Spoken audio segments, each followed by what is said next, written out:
আসসালামু আলাইকুম রহমতুল্লাহি ওয়া বারাকাতু।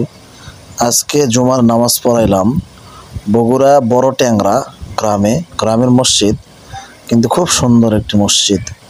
এখানে সবাই নামাজ পড়ে আলহামদুলিল্লাহ, আপনাদের দোয়ায় সবাই খুশি হয়েছে ইনশাআল্লাহ।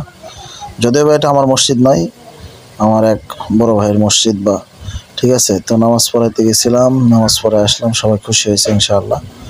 দোয়া করবেন আল্লাহ যেন দিনের খেদমত হিসেবে আমার এই খেদমতটাকে বারাকা দান করে। তো মসজিদের দেওয়ালে দেখলাম খুব সুন্দর করে ফুল দাগানো আছে, খুব সুন্দর লাগলো, তাই একটু ভিডিও করে নিলাম। তো আপনারা সবাই আমার জন্য দোয়া করবেন, আল্লাহ যেন আমার এই খেদমতের ভিতরে বারাকা দান করে এবং আমি যেন মানুষের উপকারে সব সময় লেগে থাকতে পারি। তো কথাবার্তা হচ্ছে, এখানে মাহফিলে, মসজিদের মাহফিল হবে, তো এখানে বক্তা রাখার চিন্তা ভাবনা করতেছেন ওনারা। সবাই দোয়া করবেন ইনশাআল্লাহ, আমার জন্য দোয়া করবেন, আমার পরিবারের সবার জন্য দোয়া করবেন। আমি আপনাদের জন্য দোয়া করি, আল্লাহ যেন আপনাদেরকে নেক হায়াত দান করে এবং বেশি বেশি আমার ভিডিওগুলো দেখার তৌফিক দান করে। আমিন। আসসালামু আলাইকুম।